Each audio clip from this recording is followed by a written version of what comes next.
Hi BookTube, I'm here with a currently reading. I was calling them weekly reads. I don't know which day I'm uploading on. Days of the week just go like this because I don't have like a set routine and schedule or anything. And this is a very awkward angle, so I'm just gonna fix you a bit. Okay, so yeah, I've currently misplaced the book that I finished recently.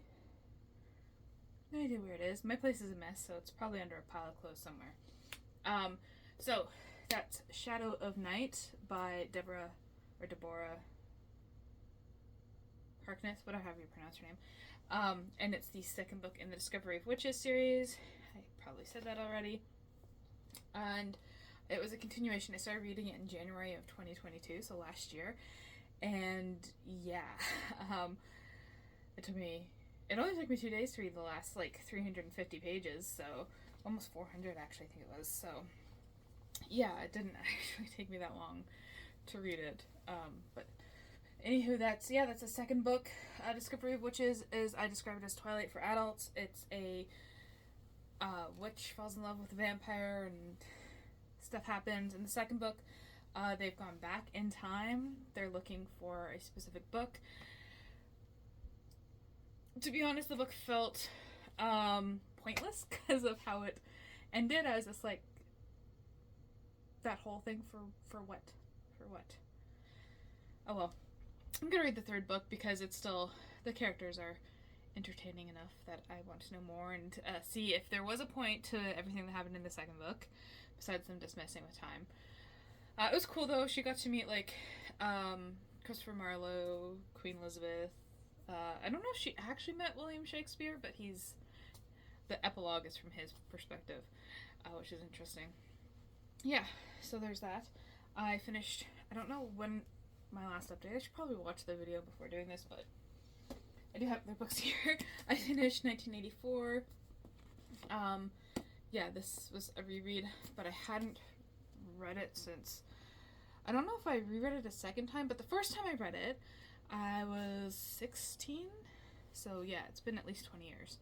And I tabbed a lot. Let's go to the last tab. Hopefully it's not spoilers. I'll just read. He took up his glass and sniffed at it. The stuff grew not less, but more horrible with every mouthful he drank. But it had become the element he swam in. It was his life, his death, and his resurrection. It was gin that sank him into stupor every night, and gin that revived him every morning. Yeah, so from the end of the book. 1984 is a dystopian classic, and when I say classic, I mean like classic from I believe it's reversed, so 1948. And I have a lot of ideas about this. I might go through and annotate it on screen and such, and talk more about those ideas. One thing that really stuck out to me was the idea of appearance and that link to orthodoxy in the book. Just a general idea. It's not fleshed out to something I kind of noticed, something I want to look further into. So like if you're thin, weak, or ill, you're a heretic or you're close to it. Orthodox, pro-party, you tend to be described as more healthy and muscular. But if you have a stupid, unthinking devotion to it, you tend to be fat and sporty.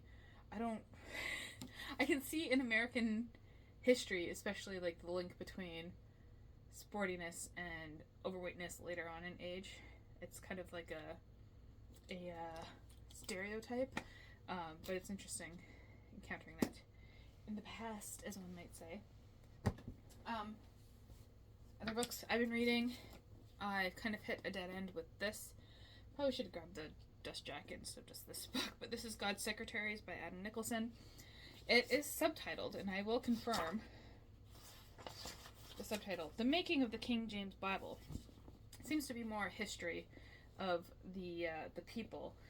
And my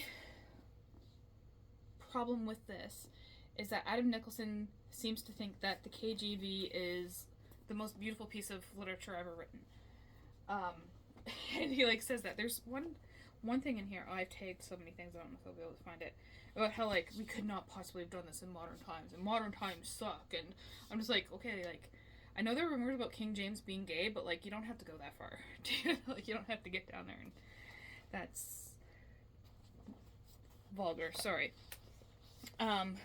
Yeah. So it's interesting. There's some parts where I'm just like, okay, that's interesting, but I question his motives behind it. When I was first reading it, I thought, is this guy like an evangelist who believes that the KJV is like the only Bible that's true? There's some evangelists that believe that, some fundamentalists, and it's interesting. He'll present this history, and if you look at the history objectively, at least in my opinion, subjectively, the history looks like these people are not that good of people. But then he goes at the end, he's like, yeah, but they were like really smart, so like, it's okay that they were horrible people. I'm just like, you're not providing evidence to support your opinion. So it's kind of frustrating. I set it down for now. I think I have like 100 pages or so left. And I'm like, I don't know. It might be a DNF for me.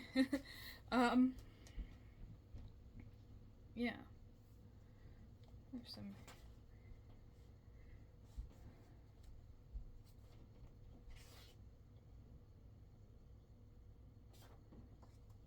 I don't know.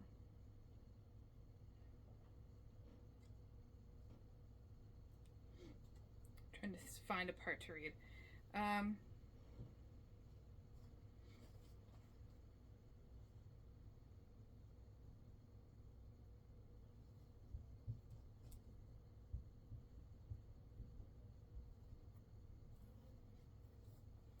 Sure, I'm just gonna open it to random part.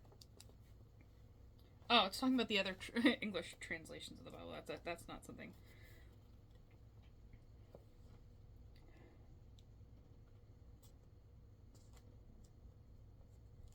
That's not good without... I don't know. I'm just gonna open to this pink one right here.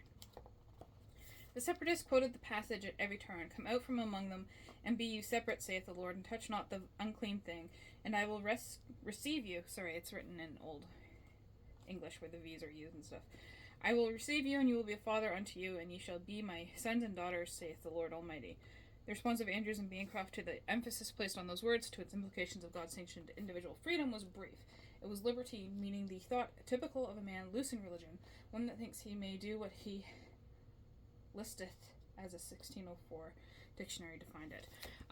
So it's a lot about the history of religion at the time as well. So I put that down, and I picked up this instead. This is the first book in the Murdoch Mysteries series called Accept the Dying.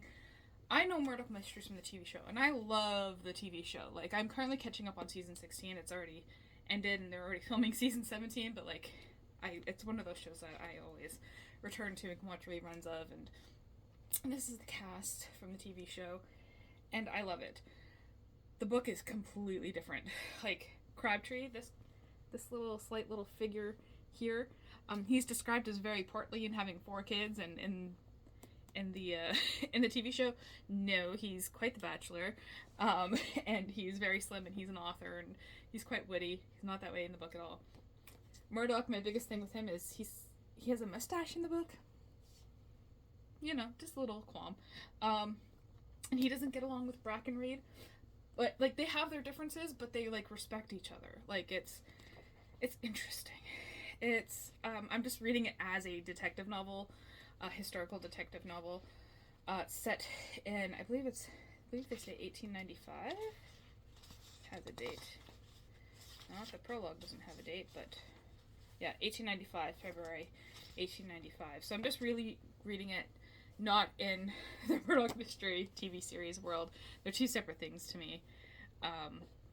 Yeah, but it's interesting seeing the source here. I'm hoping that we get more of Murdoch's inventiveness, because he's like an inventor. He's really into like science and all that kind of stuff in the TV show. And we haven't got introduced to Dr. Ogden yet. There's a different coroner in this book, so I don't know if she is in this series at all. Dr. Ogden in the TV show is the I just said that coroner. At least in the beginning series. Yeah, if you're looking for a good like historical mystery drama, I highly recommend Murdoch Mysteries. I think you can watch it on CBC Gem.